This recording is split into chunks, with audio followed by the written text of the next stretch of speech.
तीन टकली बहुएं। शांति की आदत थी, वो सभी का बहुत मजाक उड़ाती। एक दिन उसके दरवाजे एक साधु बाबा आते हैं जिनके बाल लंबे लंबे होते हैं। बेटी, बाबा भूखा है, कुछ खाने को दे दे। हाँ बाबा आई, खाने को तो बनाया है लेकिन अपने लिए, आपके लिए तो ये ब्रेड है, ले लो। बेटी, बाबा रोटी खाना चाहता है।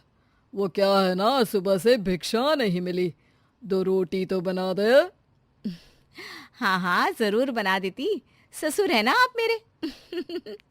वैसे बाबा, बालों में कौन सा तेल लगाते हैं जो इतने लंबे काले और घने बाल हैं?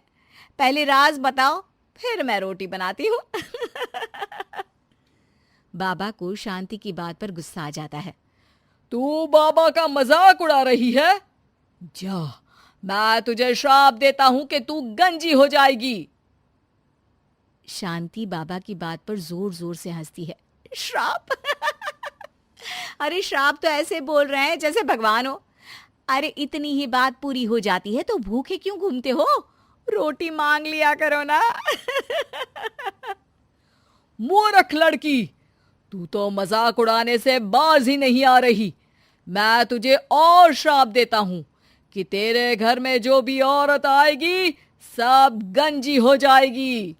बाबा वहां से चला जाता है और शांति के बाल धीरे धीरे झड़ने शुरू हो जाते हैं और एक दिन तो वो पूरी टकली हो जाती है और वो अपने पति से कहती है, हाय रे, इस शहर का पानी भी ना कितना गंदा है। एक मेरे मायके का पानी था जिससे नहाने से बाल ही बाल लहराते थे, और एक तुम्हारा शहर। गंजी हो गई हूं मैं। अरे पर मैं ठीक हूं, मेरे 3 लड़कों के बाल ठीक है, एक तेरे ही बाल कैसे चलेगा? बात तो कोई और लगती है। लेकिन शांति को जरा सा भी बाबा का श्राप याद नहीं होता। खैर, दिन बीतते हैं, शांति को विग लगाने की जरूरत पड़ जाती है और एक बार पड़ोसन आती है। अरे शांति, तेरे ना तो सास घर में ना ससुर, क्यों सारा दिन सर ढकी रहती है? इतनी संस्कारी तो तू है नहीं। हाँ। अरे क्या बताऊं, पूरे बाल झड़ गए, टकली हो गई हूं मैं, टकली।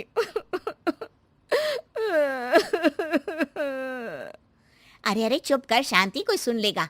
एक काम कर, वो डॉक्टर बाल है ना, उनके पास चली जा, वो तुझे आर्टिफिशियल हेयर लगा देंगे, फिर तो पहले से भी बहुत अच्छे बाल लहलाएंगे तेरे सर पर। शांति डॉक्टर के पास जाती है। डॉक्टर उसे हैरानी से देखता है। क्या हो गया डॉक्टर साहब, कभी टकली औरत नहीं देखी क्या? अरे देखी तो है, लेकिन इतनी टकली नहीं देखी। इतनी टकली से क्या मतलब है? टकली तो टकली होती है ना। अरे नहीं नहीं बहन, मैंने अपने 30 साल के करियर में ऐसी टकली नहीं देखी। अरे ठीक है ठीक है, पहले मेरे सर में बाल उगाने का कितना लगेगा ये बताओ। डॉक्टर सर देखते हैं और कहते हैं, ना जी ना, कुछ नहीं हो सकता, आपके सर पर बाल उग ही नहीं सकते, अंदर तक बंजर है जी आपका सर। शांति मुंह लटकाकर घर आ जाती है। अब कभी वो नकली बाल लगाती तो कभी पल्ले से सर ढकती। दिन बीतते हैं और उसके तीनों लड़के बड़े हो जाते हैं। एक दिन शांति का पति कहता है, मैं सोच रहा हूँ तीनों की शादी एक ही साथ करवा दूं, खर्चे भी बच जाएंगे और 3 बहुएं एक साथ आ जाएंगी, क्यों? हाँ वो तो ठीक है, लेकिन मेरी एक शर्त है। अरे इस शहर में तीनों की शादी करवाएंगे और कल को दूसरे शहर की लड़कियों को यहाँ का पानी सूट नहीं किया तो जैसे मैं गंजी हो गई वैसे ही वो तीनों भी हो जाएंगी तो। अरे तुम बेवजह डर रही हो, देखो मेरे और 3 बेटों के बाल बिल्कुल ठीक है, ये सब बातें छोड़ो अब। खैर, शांति की 3 बहुएं आ जाती हैं। शांति ने खास करके उन लोगों को उनके बालों को देखकर ही पसंद किया था। मैंने तो टकली होकर पूरी जिंदगी काट दी, लेकिन तुम तीनों के बाल पूरे घर की शान होने चाहिए। किसी के भी बाल कम हुए तो वो मेरे घर में नहीं रहेगी। इस घर में प्यार और इज्जत के साथ रहना है तो अपने बालों का ख्याल रखना होगा। बड़ी बहू कहती है, जी माँ जी, आप चिंता ना करें, मेरे बाल तो इतने बेशर्म हैं कि मैं आज गंजी हो जाऊं तो कल ही बढ़कर घुटने तक आ जाएंगे। दूसरी बोल पड़ी, माँ जी, मेरे बाल तो कभी एक भी नहीं झड़े, चाहे मेरी माँ ने कितना ही चुटिया पकड़कर पीटा हो मुझे। अरे माँ जी, मेरी तो दादी के बाल आज भी ऐसे हैं। माँ के तो आपने देख ही लिए हैं, मेरे बाल की तो बिल्कुल ही चिंता न करें आप। शांति भी बहुओं के लंबे काले घने बाल देखकर खुश रहती, लेकिन ये क्या, माँ जी हाय रे, मेरे बाल के तो गुच्छे गुच्छे निकल रहे हैं। शांति हैरान रह जाती है कि ये क्या, पर फिर भी बाबा की बात उसे याद ही नहीं आती कि इस घर की किसी भी औरत के सर पर बाल नहीं होंगे। ऐसे ही दूसरी और फिर तीसरी बहू के बाल भी झड़ने लगते हैं। शांति सर पकड़कर बैठ जाती है। अरे शांति, क्या हो गया? अब क्यों परेशान दिख रही हो? अरे क्या बताऊं, पहले मैं टकली हो गई, अब मेरी तीनों बहुएं भी टकली होने वाली है।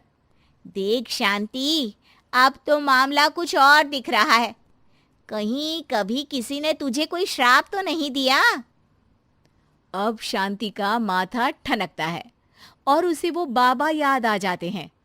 अरे हाँ हाँ, वो बाबा आए थे 20 साल पहले। फिर शांति उसे सारी बात बता देती है, लेकिन उसके 2 ही दिन में उसकी बाकी की तीनों बहुएं भी गंजी हो जाती हैं। हाय रे, पापा ने कहा शादी करवा दी, मैं तो गंजी हो गई। ये सब सासू माँ को मिले उस श्राप के कारण है। और कैसे हम लोगों को बोल रही थी बाल नहीं तो घर पे रहने नहीं देंगी। अरे केस कर दो ऐसी औरत पर। तीनों टकली बहुएं शांति के पास जाती है और उसे भला बुरा कहती है। माफ कर दो, क्या करूं अब मैं? तभी वहां पड़ोसन आ जाती है। मुझे उस बाबा की कुटिया मिल गई है, कल सुबह तुम चारों तैयार रहना। अगली सुबह चारों पड़ोसन के साथ बाबा की कुटिया पर जाती है। ये टकली औरतें कहाँ मेरी कुटिया में घुसी आ रही हैं? बाबा जी, आप तो ज्ञानी, परम ज्ञानी हैं, फिर क्यों हम लोगों का मजाक उड़ा रहे हैं? ये शोभा नहीं देता आपको। तो क्या तुझे शोभा देता था जो आज से 20 साल पहले तूने मेरा मजाक उड़ाया था?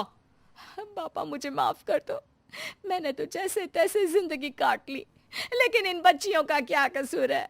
मेरी सजा इन्हें ना दे।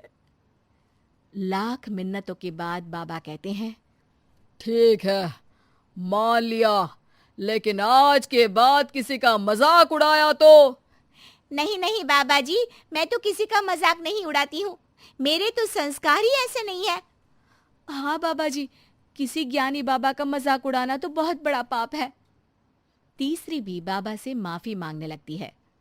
बाबा, मैंने अपनी पूरी जिंदगी ऐसे ही निकाल दी है, प्लीज अब मेरे बाल भी मुझे